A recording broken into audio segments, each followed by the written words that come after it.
July 20th, 2021. We're back here to answer your immigration related questions and update you on what's going on with IRCC. If you don't know what IRCC is,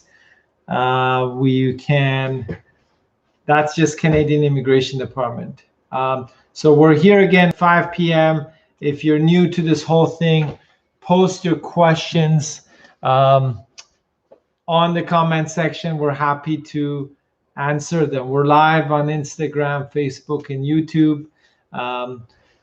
Few updates, few questions. So there was a few comments on our YouTube asking when will they process the express entry applicants who do not have Canadian work experience. And that we said would not happen anytime this year. We believe it will be either the very end of this year or the beginning of next year, because IRCC is already very slow, very behind their application processing times. And we don't expect them to prioritize overseas applicants like the federal skilled worker stream until end of this year, most likely next year. Right now, they're behind citizenship applications, which usually take a year, but now because of COVID, it's taken over 2 years. Canadian experience class, inside Canada, provincial nominees under express entry, these are the priorities. Federal skilled workers overseas, and even if you were invited, everything is slow. Yes, we understand the frustration, everybody, and we are here to answer your questions. On YouTube, Facebook, Instagram. If you don't know how it works, you post a question here. It could be any question.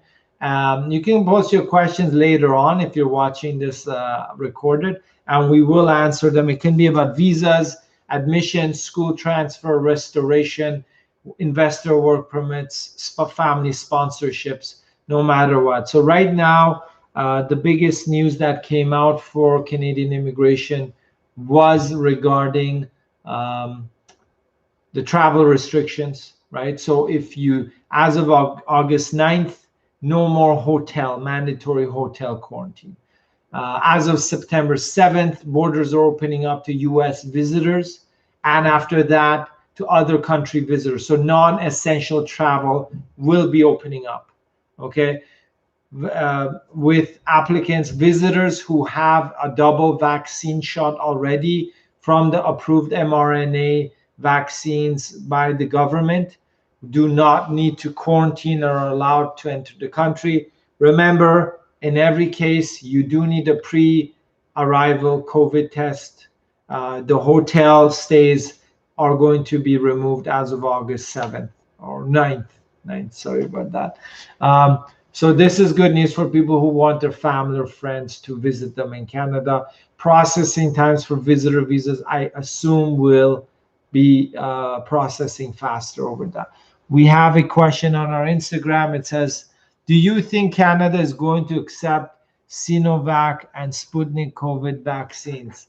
Not anytime soon. Okay, right now, Canada's priority is its own citizens, and it's negotiating with Europe and other countries to accept applicants like citizens and PRs in Canada who have a mixed dose vaccination. So let's say a Moderna and a Pfizer, AstraZeneca and a Pfizer, right? So right now it is not in their priority to accept Sputnik and Sinovac, especially not these other types of vaccinations. So I believe that will not be their priority, at least this year.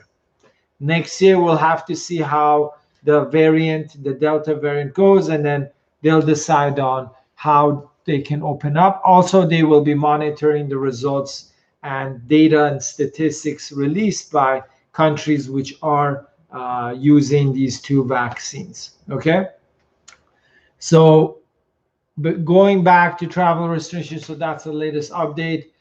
There are some other updates on the Ontario PNP. The in-demand skills stream in the Ontario Provincial is closed.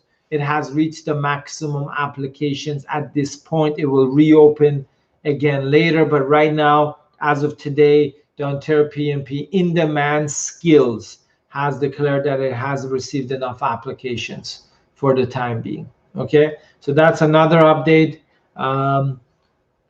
Tati Jurado 26, hello. If you have any questions, post them here. We're here every Tuesday, 9 a.m., 5 p.m. Standard Eastern Time. So that's North America Eastern Time. Okay. We're not promoting a lot our Instagram lives, our Facebooks, our YouTubes. We're not advertising. So it's very organic in terms of sharing the knowledge. If you believe that there's some friends of yours that may find this information useful or they have questions to ask. Okay, so if it's your postgraduate work permit, if it's you've lost status inside of the country, it's you're applying from overseas to come here as a student, or you're remotely studying. If you have any questions, post them. Or if you're a student here and you want to bring in your family, right? So a lot of people are in that position and do have questions. So right now, going back to processing times, no news on TR to PR pathways yet. Okay, so just so everybody knows, no news on TR to PR. We're here to answer your questions. If nobody's asking any questions, I have to keep on talking, right? And there's only so many updates that we have from the Canadian government at any specific day. There are typically every week there are updates. The only thing I can say is if you're trying to call the hotline for Canadian Immigration Department here, it is literally impossible to get through. So if you're calling the IRCC and you are waiting to get through to ask them a question about your case or just a general question, it's virtually impossible. Okay, so that is that. We will have some guest speakers next week and the week after. We're gonna be talking about the Student Direct Stream, which has been introduced for Colombia, Peru, Brazil, Costa Rica, Antigua, Trinidad, Tobago. If you don't know what it is, come join us later next Tuesday to talk about that. Okay, so if there's no more questions, I believe nobody's asking questions these days. I used to get way more questions, but that's okay. We're here to answer your questions, okay? Anything on Canadian, don't worry about if it's, you don't know what express entry means, you don't know what IRCC means, you don't know what PNP means.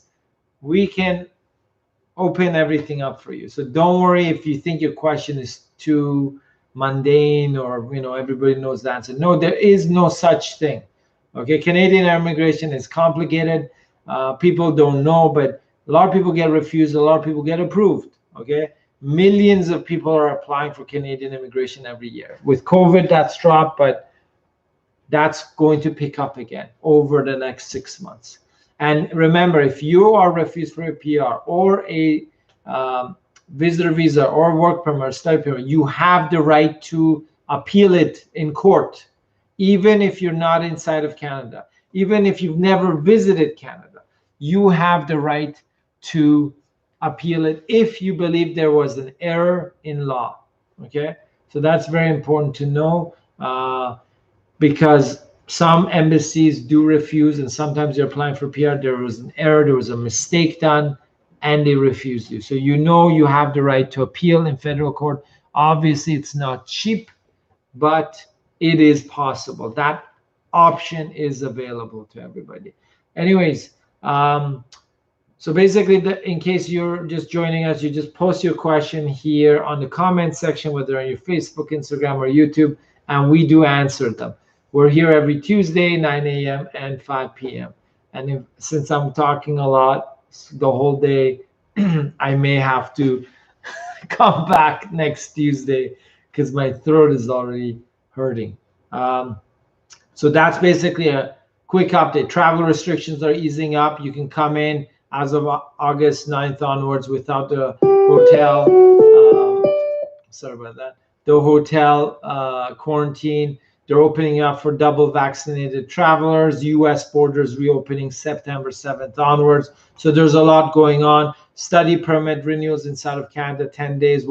Postgraduate work permit a month. Remember, if you're outside of Canada,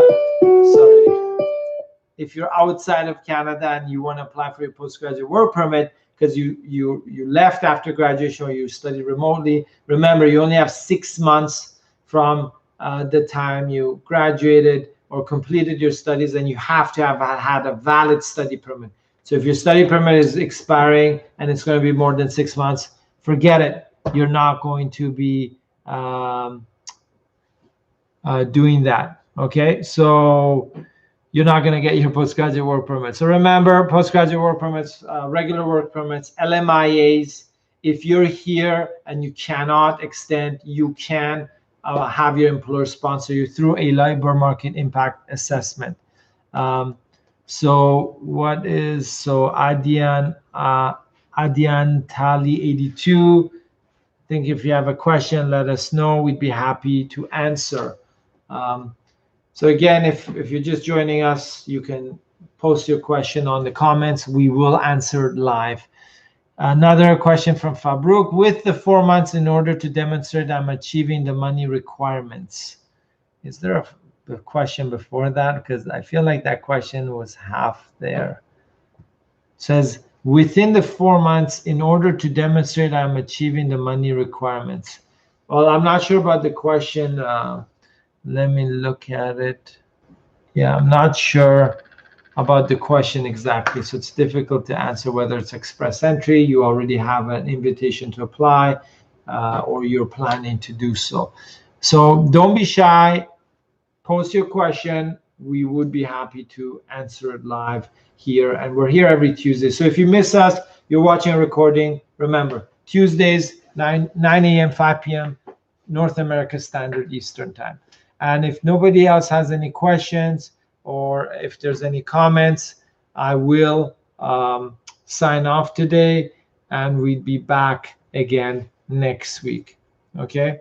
And again, we're here to help you with questions about your school, your English, your pathway, your transferring of school, restoration, applying for a visa, study permits, permanent residencies, minimum settlement fund. So be careful, everybody. You need to get your PR. Everybody needs to make sure they eventually are eligible to apply for your PRs. Okay, that is the ultimate goal. So have a good day. We'll be back here next Tuesday. If you have any friends or family that need some immigration questions answered and they just need them answered quite quickly, we are here every Tuesday. Post a question. We're available. Thank you again, and we will be in touch. Thanks, everybody. Thanks to Instagram, YouTube, and of course, Facebook. Good afternoon, everybody.